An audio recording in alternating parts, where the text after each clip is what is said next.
welcome to Promo Insiders, an ASI Media podcast covering the topics that matter most to the promotional products industry. I'm executive editor Sarah Lewandowski, and today I'm joined by Sandy Gonzalez, CEO of Made to Order and Counselor's 2021 Woman of Distinction. So congratulations, Sandy. Thanks for joining us today. Thank you. Thank you very much. I'm really excited. Yes, we are too. And I just wanted to talk to you about your journey in promo, where you've been, where you're going.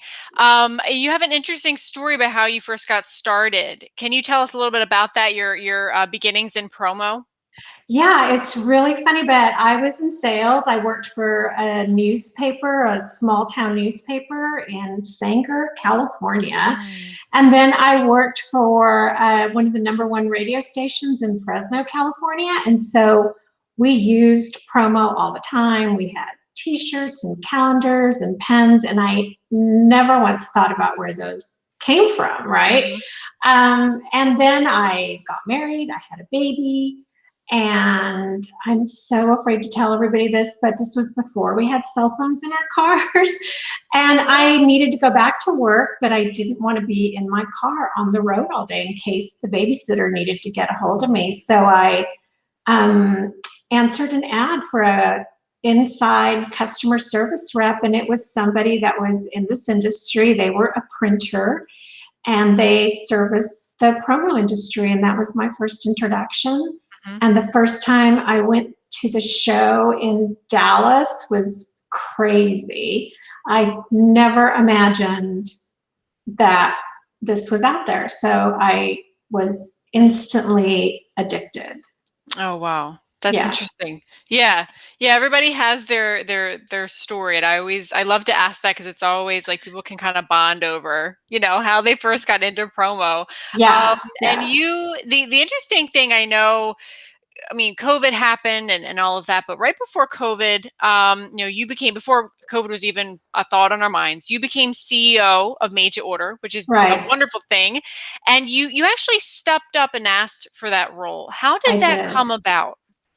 Um, well, our CEO was retiring, and they were looking to fill the role, and they were thinking to do like a co-role or something.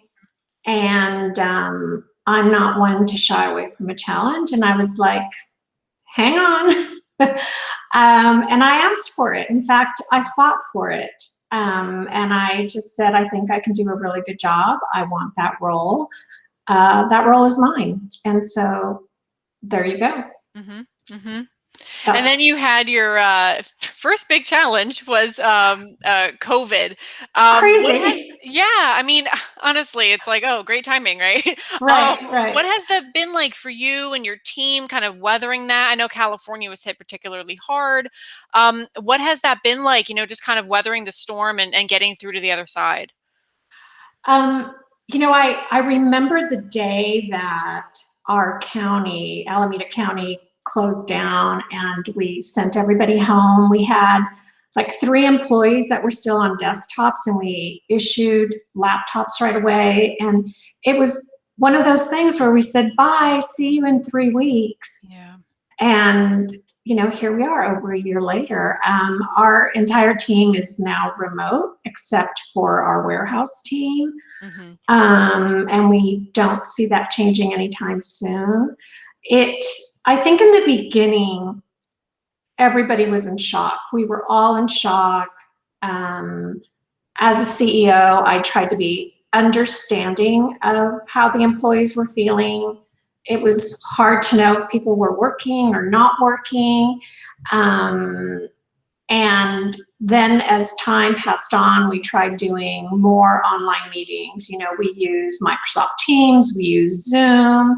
We encouraged everybody to turn their cameras on because it makes such a difference when you can see people on video even.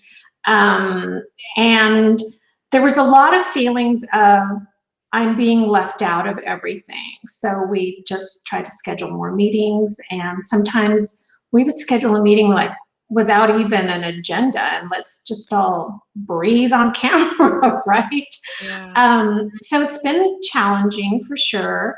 But we're pretty much a remote team now, and we had our very first in-person meeting for part of the group Mm-hmm. in April. Yeah, no, May, in May.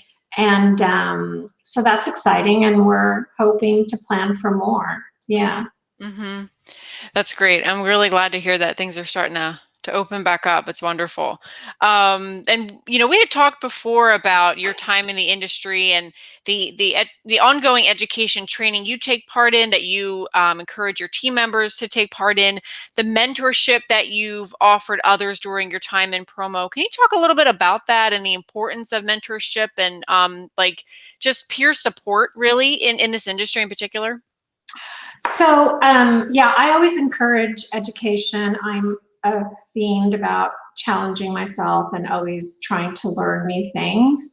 So, in the beginning, obviously, I participated in all the education that our industry had to offer. I think it's an amazing industry that way, that there are so many educational opportunities. So I definitely took advantage of that, and also was very, very active in our local Northern California PMANC organization. And I encourage our team to do the same.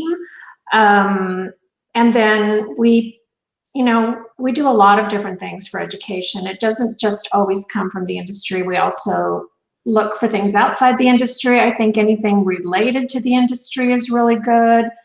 And so, as far as mentoring people, obviously, people inside made to order, people on the sales team or people that want to move into sales.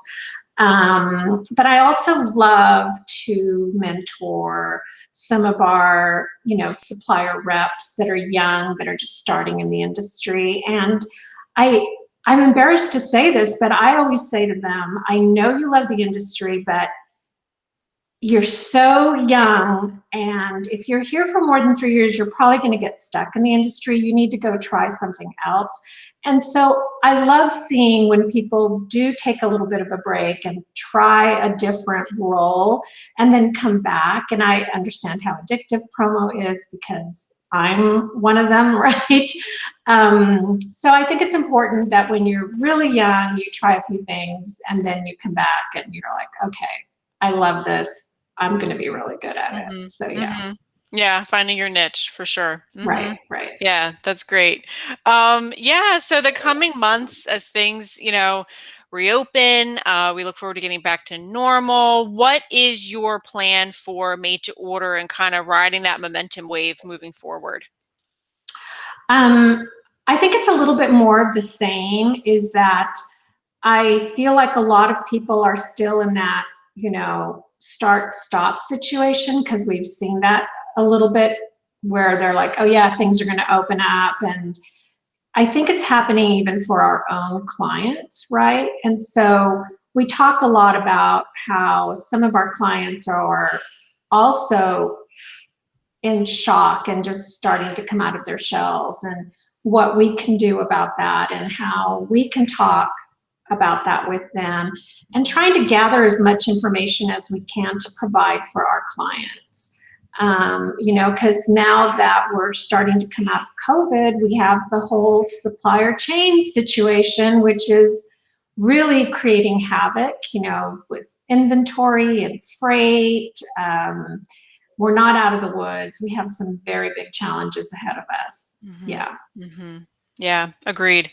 Yeah, that has been yeah, the unfortunate side of this is that if we want to get back to normal right away, and there's a lot of supply chain disruption that's really impacting that. Yeah. Yeah. Yeah. Yeah, but yeah, I mean, I think, your company's well positioned, you're well positioned, exactly where you're supposed to be. So it's just, I think it's all the COVID won't last forever. So we'll get to the other side. But yeah, you're the best leader for it. So it's been really wonderful to speak with you. Thank Congratulations you. again. Yes.